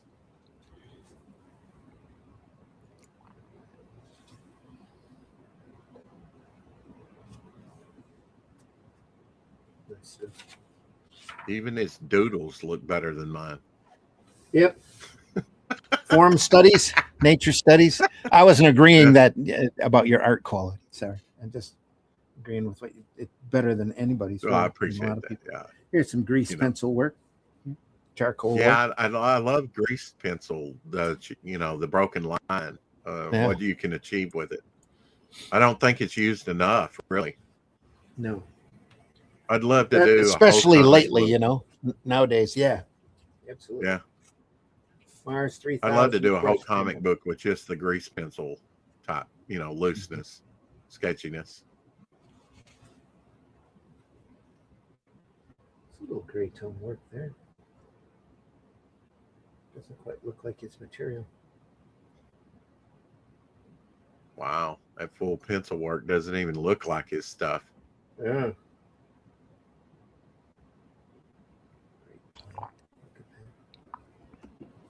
Stall. Looks like more something like Jim Steranko would put together. Yeah. They don't make women's clothes like that anymore. Nope, sure don't. Yeah. With some No, style. I like the collar here. That's kind of hot. Mm-hmm. That's a big collar. better neck swarm. Anyway. Yeah. Oh yeah. Her little pet poodles underneath there. That's what you don't know. Yeah. So more notes by Toth here. Oh, that's a classic picture here. Self-portrait. Advertising piece here. Looks like. John says, could have been during that time Kubert was angry with Toth. Yeah. Glenn, I hope you're getting better. Glenn Fleming in the house. Toth worked over Kirby's layouts in X-Men 12. He never actually inked Kirby. Okay. Just Glenn. It's Grease pencil equals China marker used to use it before computers. Okay. That makes sense. Yep. Never use it. Used to use it before computers. Yep. Again, self-portrait. Robin and I have been getting a lot of heat from fans wanting to know when you're going to publish our adventures, Alex. Well, son, what do you tell them?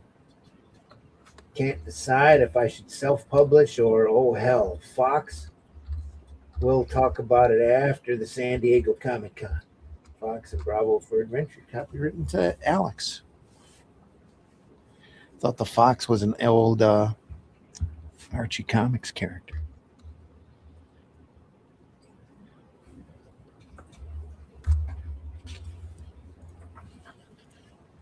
The end.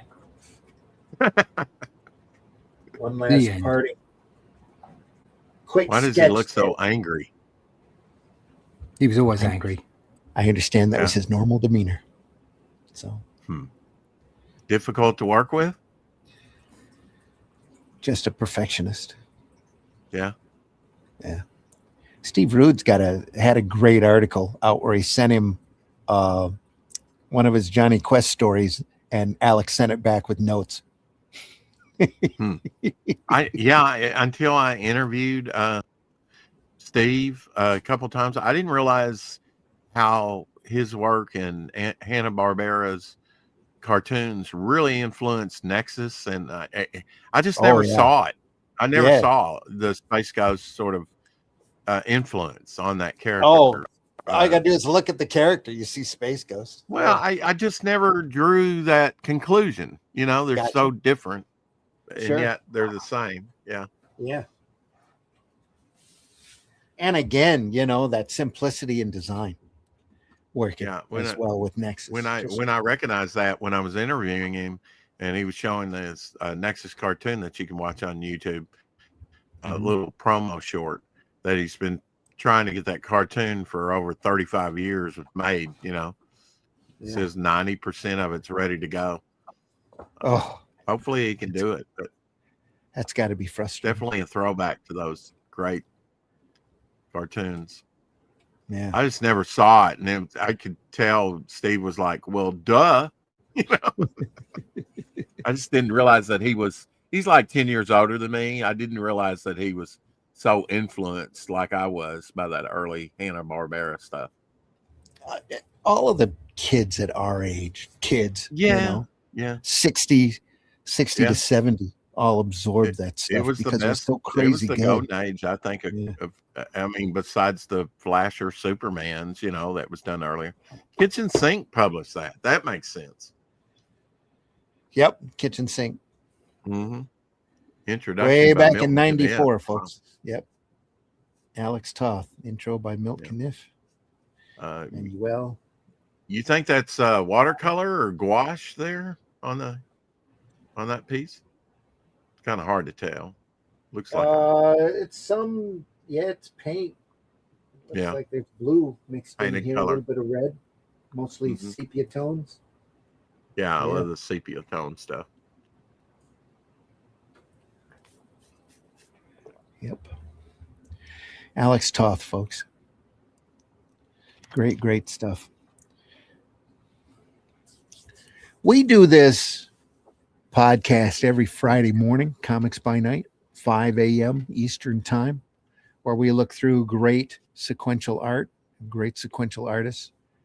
We also have a show on Sunday called Sunday Funnies, where we look through the more unusual sequential art and comic strip material. Like this Sunday, we'll be looking at Mail Call by Milt Caniff, the complete wartime strip from 42 to 46. Great, fun stuff.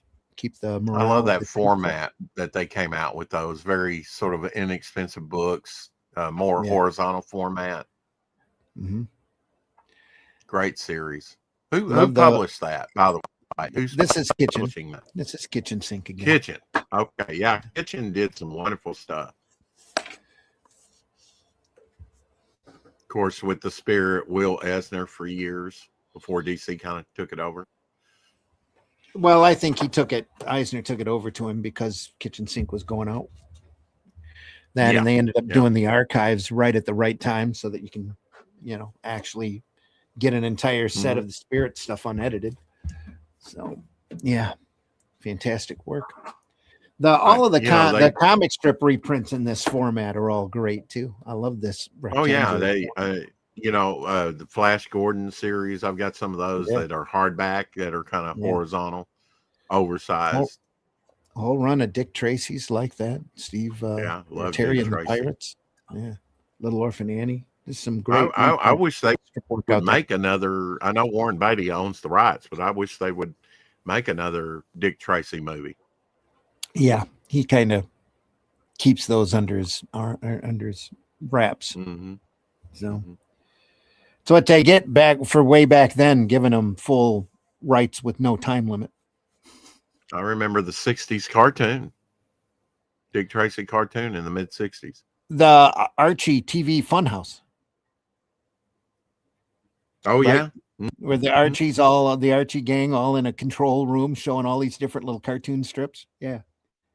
Great stuff. Beetle Bailey was in that. Broomhilda, Dick Tracy. All the King Feature type stuff. The King Feature stuff. Yep. Mm-hmm. Anyway, folks, if there's something that you want us to look through, like I said, we've been doing this for a few years now. Anything that you want us to look over, we'll be more than happy to take under consideration. I can tell you, we've got the Eternauts coming up. We've got the Red Nails Artisan Edition that PBR sent. We'll look at. I wanted to hold off until Glenn was with us before we sat there and looked through that material. So that's all coming up. I'm sure there's Frank Miller and a whole bunch of other material coming up. And some Carlos Esquerra probably. Might look at the early English Star Lords as soon as I dig them back up again. It's a fantastic, fun material. There's all sorts of great stuff out there for you to explore. Folks, just hit your local retailer, take a look at the graphic novel section in those boxes. Might be closest to the floor gathering dust, like black and white magazines. Can't go wrong on a lot of that material. Very rarely do you find a magazine from the 70s or 80s that doesn't have some redeeming sequential art quality to it. Those old Eries and Creepies hold up. They still have some great great material in them just waiting for you to discover. Then you get these great collections like this. You hit those graphic novel boxes at conventions. You can pick them up for probably a pretty good price, depending upon what the retailer needs for them. So thank you all for the show. Great fun, great art and fun discussion. Thank you, Levi, for coming around again. Deeply appreciated. Anytime. Again, that invitation holds. Anytime you want to be on the air, just let us know. We love doing this. We don't do it because we're monetized, even though we've had great numbers today. And thank you so much for watching this. We know the majority of our viewership comes after the fact, and we deeply appreciate that as well. We are archived over at the Comic Book Black Belt YouTube channel, the Randy Zim YouTube channel. That's ZIMM. Go over there and subscribe to both of those, and the Indie Comics Network has us archived over there as well, both Comics by Night and Sunday Funnies from the start of their current incarnations are there. A lot of great material we've looked at over the years, and we're just going to keep doing this. It just makes us better artists, better creators, opens our eyes a little bit more, and gives us a chance to have some great comic talk. So we're glad you're here. We're glad that you joined us, and we hope that you'll join us for future shows. If you enjoyed this program, please tell your friends. Let them know that we exist. Much appreciated. Today was an almost, just didn't happen. Hope to be back on soon. Anytime, Levi. Anytime at all. John says, enjoyed it, guys. Thank you, John, very much. Thank you. Have to see if I can make Sunday for Kniff. Absolutely. They're always been doing similar things on the 4 o'clock shadow on Feature Friday, what I call Feature Friday. Today I'll be looking at Garcia Lopez. Oh, yeah. There you go. East. Yeah. Mm-hmm. Sort of the DC house style for many, many years. Mm-hmm. You get that style guidebook. You just, that's one drooling page after the next. Just phenomenal. And the Friday after that, we'll be doing the birthday boy, Klaus Janson. There you go. It'll be his birthday, and we're going to feature Klaus Janson. Sweet. That Rex. would be under Devil Fly. Yeah. Devil Flyer. Make sure that they know how to find you. Tell them how to find you. Okay. Either on X or can't drop a link there, but maybe if I put it in the private chat for you, it can. Just let me find it. Here we go. There you go. Quick. I'll be the mobile app link, but should Put work it in the chat. I don't have a rent, so I'm going to put it in the private chat, and you'll have to put it in there. How about that? What channel? YouTube, John? You probably, and Rex too, right? You're on YouTube? Yeah, under Devil Flyer Momentum Comics. Yeah, under Devil Flyer Momentum. Just look under Devil Flyer. 2 words. Nice. Russ. Do interviews, things like that. Cool. Had some great creators like Randy and Russ on, Glenn, Steve Root, Dan Lawless, John, anytime you want to be on the podcast, just let me know. You can reach me through Facebook or X. We'd love to have you on, John. You're always welcome. Russ, please tell folks how they can find you. Yeah, you can find me at russleach.com. Go over there, sign up for the email list so you can find out when the next Atlantean is out and what else I'm getting up to. There'll be an email coming out soon just to show the new cover. Check out Instagram as well. Obviously, follow the channel for this over at Comic Book Black Belt.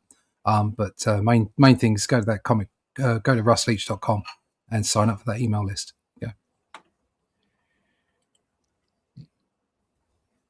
Russ, I got a new nickname for you. It's called Workhorse. Workhorse. Workhorse. Yeah. That's changing. Folks, keep an eye on funmycomic.com for our campaigns. That's where we advertise the Atlantean over there. That's where the first campaign comes through. But there are retail versions of the first 3 Atlantean and a couple of great formats for the Shadow Kingdom. He said, trying to find the hardback that is not here. But I've got the paperback here in black and white. I have the hardback. I have the hardback. You have the hardback? I have the hardback. I'll go over to you here. Boom. Just the 2 of us. There we are. Yeah. There's the hardback. There's the hardback. Color. The hardback has that Shadow Kingdom in color. It's a faithful adaptation of the Robert E. Howard story. In fact, it tried to leave as much of Howard's prose in there as possible without it overpowering the pictures. So, but it's a great, great story, folks. If you haven't read it, we've included the prose story in the back of the book on the hardback edition for you to compare. In the black and white edition, it's less expensive trade paperback. If you want it in the same format as the Atlantean books, it's right there. That's available Amazon, Barnes & Noble, criticalblast.com also has that available. As for me, you can reach me over on Facebook. That's where I am most of the time whenever I'm on these social platforms. X, I've got an account over there too, but I only check it maybe once a week. So I'm trying to cut back on my Facebook and my YouTube, and so I can get some more work done. So I've been working on putting together an omnibus, really a collection. It's going to end up being 3 books of all of the material from Tales from the Aniverse that we did back in the what does Arrow Comics have up on Fun My Comic right now? I think there's the full campaign it might still be available up there, but probably not. Other than that, you have Soul Tack by Craig White, which is a great space opera book, very nicely painted, very tight product, also available from Arrow. I'm pretty sure that campaign is still up there. Our campaign, it is, for Atlantean 4 should be up there. It will be up there at the start of March if everything goes according to schedule. So, and that's only because we didn't want to pitch a book. Up, guys. We'll have to be on again. Anytime. Promote. I'm a vampire. I go where I'm invited. So anybody that wants to invite me wherever, I'll go.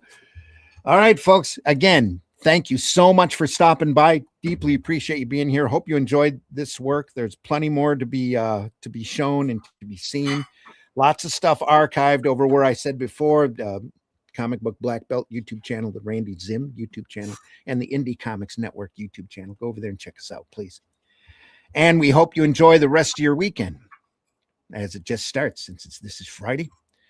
And I have to remind myself what day of the week it is. Anyway, all right. Friday. Other than that, folks, take care. Have a great weekend. I think we covered all those bases. Go and visit your local retailer. Try to be more social on these antisocial platforms, and do leave this industry in better shape than what you found it. Please. Happy belated birthday, Glenn. His birthday was yesterday. Birthday. Yep. And feel better. I feel like I'm missing something that I should be saying, but that's it. Check us out on Sunday. Hopefully we'll see you then. Mail Call by Milt Kniff. Great stuff. We've never looked at any Kniff up to this point on these shows. That's surprising. This will be a first. Yep. We've talked about him a bit, but never really showed him off. So you get to see great material, folks. More great stuff to come. We'll see you soon on the next one. Be kind to each other. Das Vidania. Take care, everyone. Taste the good stuff. And I could actually get to my video. Honey sweet. Let's try this on our way out the door. Here's a quote from the great Groucho Marx. He said, "I intend to live forever or die trying." There you go. There you go.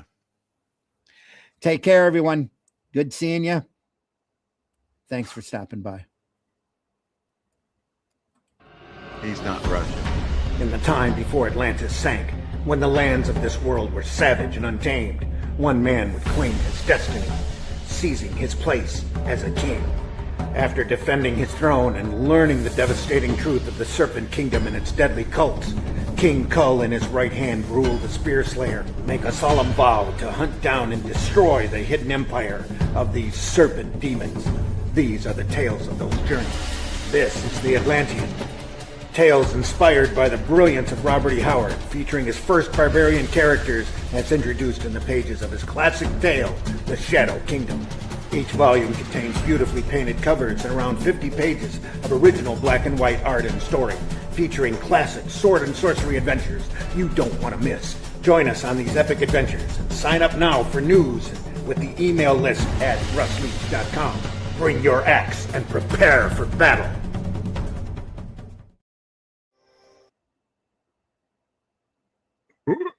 I hit it. It's just not going through. Try it again.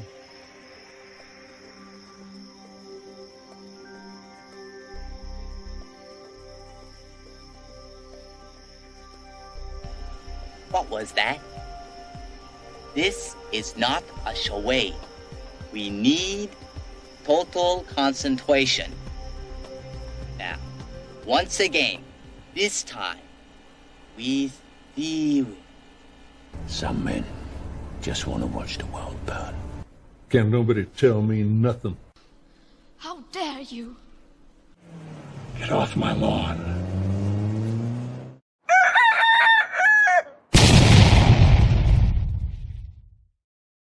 Joke's on you, bitch. I love this shit. If you look at something and there's nothing there, what's the difference of figuring out what it was in the first place?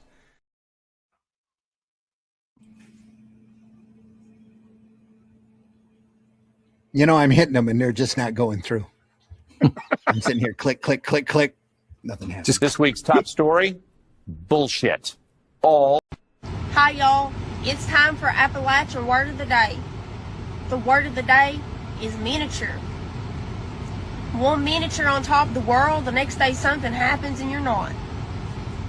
As he sits each day at his board, alone with his characters, Jack Kirby is far from lonely. I haven't got the trappings of a circus, but there in my mind is a very active and bright and colorful place that's as good as any circus that I've ever seen. And I live with that, and I enjoy it immensely. Taste the biscuit. Taste the goodness of the biscuit.